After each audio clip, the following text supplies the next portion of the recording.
I never thought I'd be the guy writing something like this, but here I am. My name's Mike, and I was with Sarah for about 5 years before we were supposed to get married. Things seemed perfect, or at least I thought they did. We had plans, a future, a shared life that I believed was solid.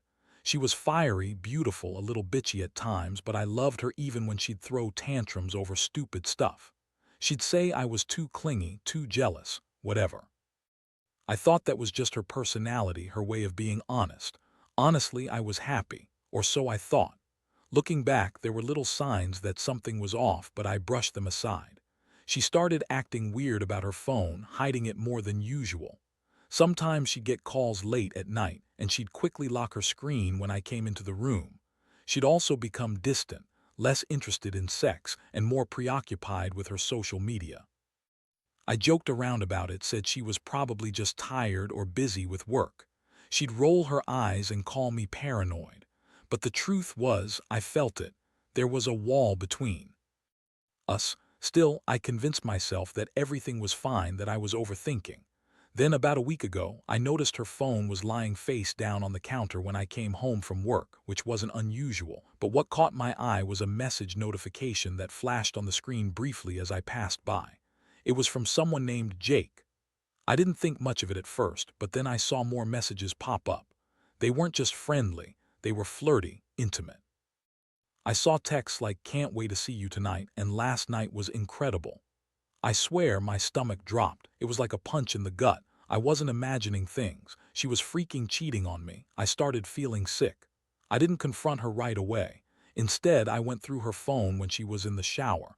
I couldn't believe the kind of shit I was reading. Texts, pictures, even a video of her and Jake in bed. That's when I knew for sure. My mind spun, trying to process how someone I loved and trusted could do this to me just days before our wedding.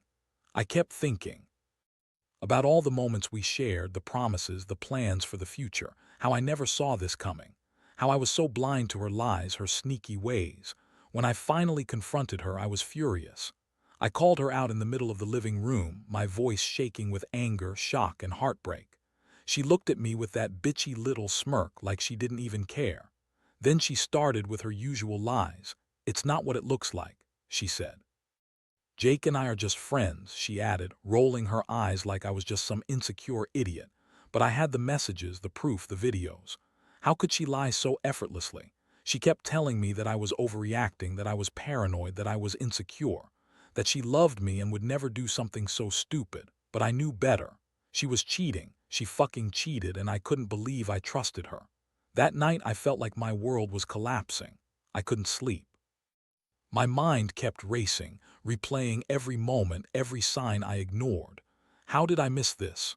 How did I let her get away with it? I was angry, devastated, confused. I kept asking myself if I ever really knew her at all. The woman I thought was the love of my life was just a liar and a cheat. I felt betrayed on every level by her, by myself for not seeing it sooner. It was like the ground beneath me was shifting. I didn't know what to do next, but I knew this couldn't be ignored. I had to decide how I was going to handle this, whether to forgive, to fight for us, or just walk away. The next few days were a blur. I couldn't concentrate at work, couldn't sleep at night. Every time I closed my eyes, I saw that video, those messages. It was like a virus crawling through my mind, infecting everything I thought I knew about Sarah and about us. I kept asking myself if I'd missed the signs, if I ever really knew her at all. The worst part was feeling so incredibly stupid for trusting her so blindly, for believing in the fantasy we'd built together. I didn't tell anyone right away. Part of me didn't want to talk about it, didn't want to admit that I'd been blindsided by someone I loved. But I was also scared, scared of how people would judge me, scared of what I might do if I ever found her with Jake again. I kept thinking, how could she do this just days before our wedding? Did she ever really love me? Or was she just pretending all along? The betrayal was raw. It cut deep into my chest like a wound that wouldn't close. One night, I finally decided I needed to confront her again, face to face, before I lost my mind. I messaged her, told her I wanted to talk. She responded quickly, of course, with her usual sharp tone. "What do you want?" she asked. I told her I needed to hear the truth, to understand why she did it, why she lied. She called me paranoid, said I was overreacting, that I was making a big deal out of nothing. It was her usual way of dismissing everything, but I wasn't buying it anymore. She finally agreed to meet in the park near her place. When I saw her, she looked the same. Her face had that bitchy smirk, like she was already planning her next move. I was angry, but I also felt an odd sadness. I asked her straight out, "Did you sleep with him? Are you really that cheap?" Her eyes flashed with anger, then she threw her head back and laughed. "Oh, please," she snapped. "Jake's just a toy. You really think I'd cheat on you with your best friend? Grow up." She lied so easily with that sneer on her face. It was like talking to a wall. I knew she was lying, but it still hurt so much to hear her deny what was right in front of me. I told her I saw everything, the messages, the videos, the pictures. I told her I was done, that I couldn't do this anymore, that my trust was shattered into a million pieces. She just rolled her eyes, called me jealous and insecure, and said I was overreacting, that nothing was going on, just some stupid flirtation, nothing serious. But I knew better. I knew what I saw. Still, I didn't want to believe that the woman I was supposed to marry was capable of such betrayal. I felt like my entire world was crashing down around me, and I was helpless to stop. The moment I turned to walk away, she called after me, "You're just mad because I don't want to be stuck with a boring loser like you. Jake's the real deal. He makes me feel alive." That's when I realized I was dealing with someone who had no remorse, no shame, someone who thought she could lie her way out of this. I felt sick.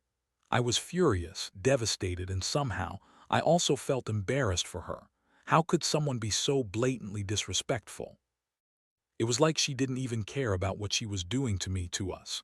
That night, I sat alone in my apartment, staring at the ceiling, wondering if I'd ever be able to trust anyone again. I'm not a perfect guy, sure, I have my flaws, but I never thought I'd be the guy who gets cheated on right before his wedding. It's like the ultimate betrayal, and I don't know how to process it. I kept thinking about all the things I could have done differently, all the signs I missed. And I kept asking myself, how do I move on from this? Should I, or am I just fooling myself, hopping for something that's already dead? After that confrontation in the park, I honestly felt like I was walking around in a daze. My mind was a storm of rage, heartbreak, and confusion. I wanted to do something, anything, to make her feel the pain she'd put me through. But I also knew I had to be smart about it. I couldn't just go crazy and do something I'd regret. So I started planning my next move, how to get back at her, how to make her see she couldn't just cheat and lie her way out of this. I spent the next couple of days trying to keep my cool, but inside I was boiling. Every time I saw her, I felt this surge of anger, like I wanted to shake her, scream at her, make her feel guilty. But I knew she wouldn't. That bitch was too self-centered to care. The more I thought about it, the more I realized that I had to do something more than just break up. I needed to make her regret what she'd done, to teach her a lesson she wouldn't forget. I started digging into her phone again, looking for more evidence, more ways to expose her. I found her social media accounts, and I saw she'd been posting pictures with Jake, pictures that showed them out together, acting like a couple. She even changed her status to "in a relationship," with a little heart emoji. She was flaunting it in my face. That was the moment I decided I wasn't going to let her get away with this. I wanted her to feel the full weight of her betrayal. One thing I knew for sure was that I had to be careful. If I went full-on crazy, she'd just spin it, make me look like the villain. So I started collecting every piece of dirt I could find. I made copies of the messages, screenshots of the photos, even recorded some of her voice messages. I wanted proof that I could use if she tried to deny everything later. I also reached out to Jake. I didn't want some all-out war, but I needed to know what was really going on in his mind. If I was going to do this right, I needed leverage. When I finally confronted Jake one-on-one, it was brutal. I told him what I knew, showed him the messages I had saved, and asked him what the hell he thought he was doing. His reaction: he was defensive at first, denying everything, but then I showed him the evidence. His face turned red and he stammered. He said it was just sex, just a fling. He swore he didn't want to ruin my wedding, that he didn't mean for it to go this far, but I wasn't buying his bullshit. The way he looked at her, the way she lied to my face, it all added up. I realized that I wasn't just dealing with a cheating wife. I was dealing with two people who had no respect for me or what we had. That realization hit me hard. I'd built a life with her, trusted her with everything. And she threw it all away for Jake, someone I thought was just a friend, turned out to be a damn accomplice in her little game. I felt humiliated, angry, sick. But at the same time, I knew I couldn't let her see me broken. I had to stay strong, even if it was the hardest thing I'd ever done. I started plotting my revenge, not just to hurt her but to make her understand what a mistake she made. I wanted her to feel what I felt, betrayal on a level she couldn't even imagine. I thought about confronting her again, but every time I pictured her lying, smirking, trying to talk her way out of it, I knew it wouldn't do any good. She was a master manipulator, and I didn't want to give her that power anymore. So I decided that I'd play her game. I'd be the one in control. I started setting my plan into motion, gathering more evidence, preparing myself mentally. I knew I'd have to face her eventually, and when I did, I'd be ready.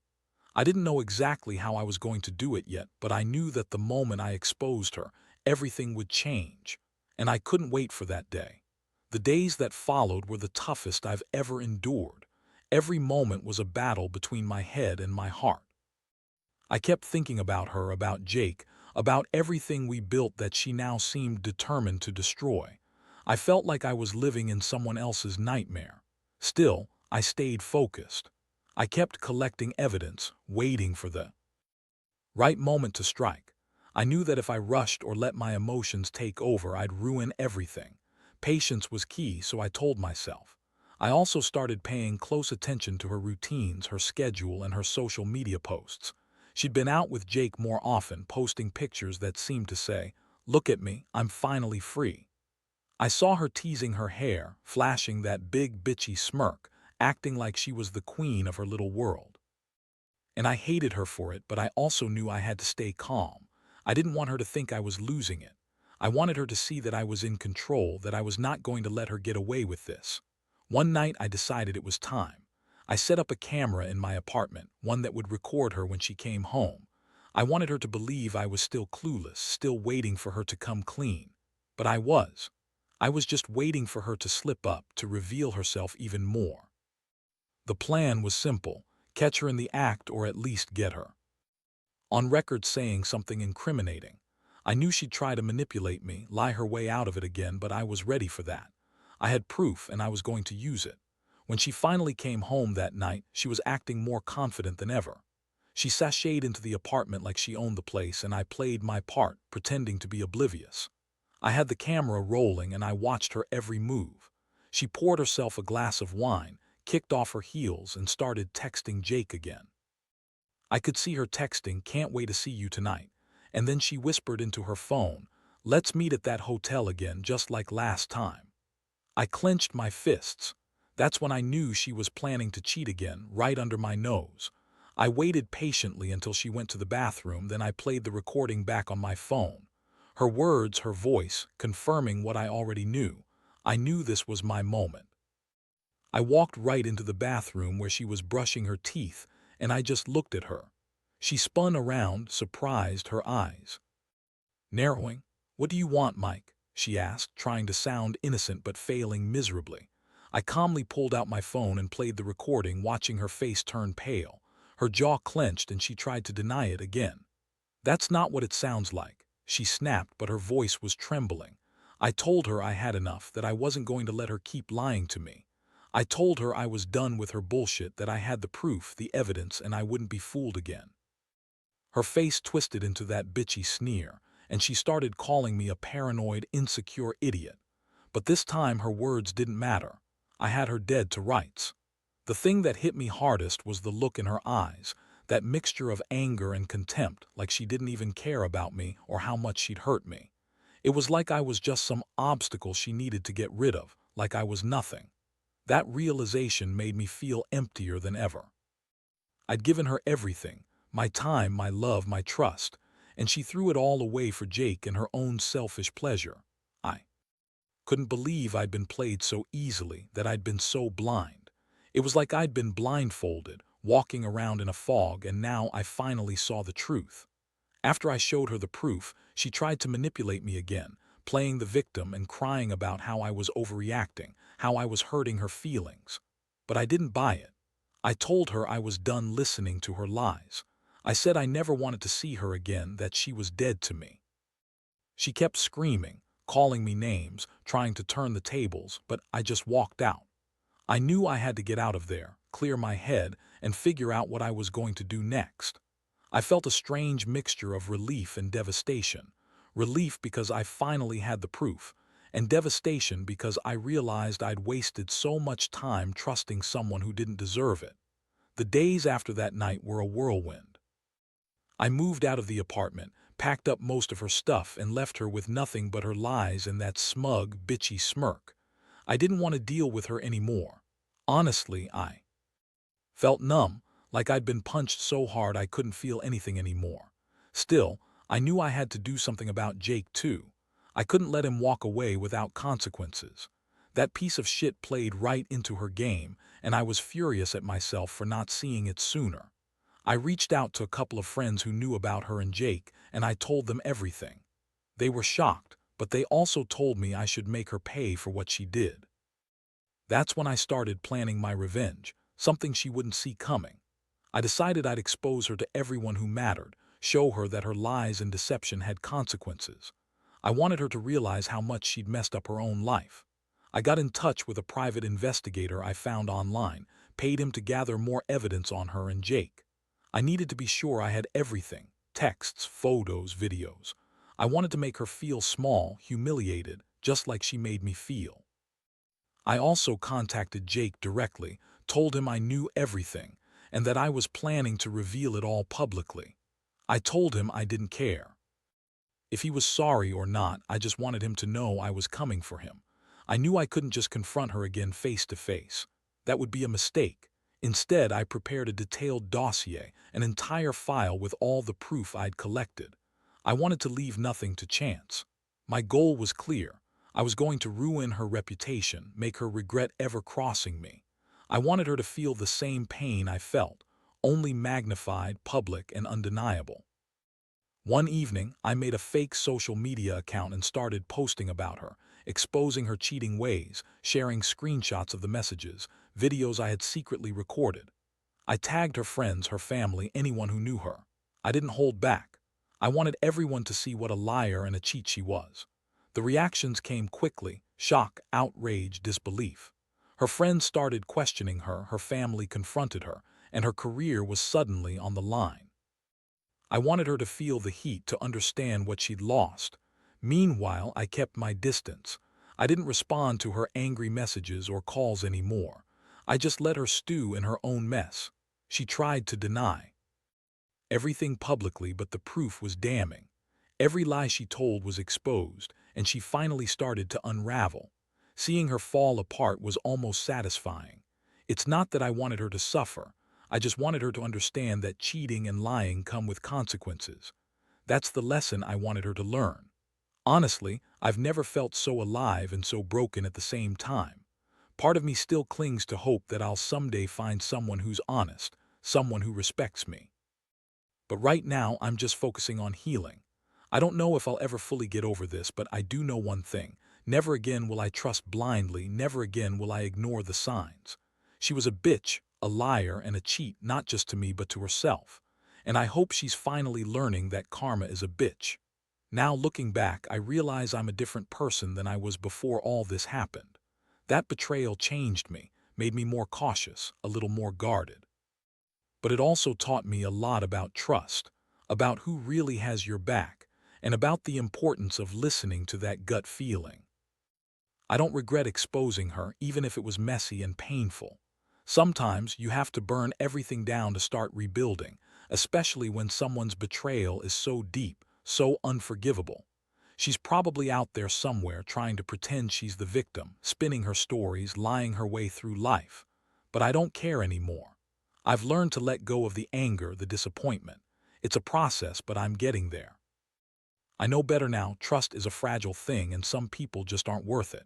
I'll never forget what happened, but I won't let it define me either. I'm moving forward one step at a time, trying to rebuild the pieces of myself she shattered. If there's anything I want other guys to take from this, it's this: Don't ignore the signs. Don't be stupid like I was, thinking everything's perfect when it's not. Pay attention to the little things, those gut feelings, the weird behaviors, the lies. Because when someone cheats on you, it's not just about the sex or the betrayal. It's about your whole life, your trust, your sense of self. And once that's broken, it's damn hard to put back together. But I also learned something. Else, sometimes, the best revenge isn't just exposing someone but walking away and reclaiming your life. I didn't want to be bitter forever, and I realized I had the power to control what happened next. So I did. I took my pain, my anger, and I turned it into something stronger. I'm still healing, still figuring things out, but I know I'll be okay. Because in the end, the only person who can truly fix this mess is me. And I'm not done yet.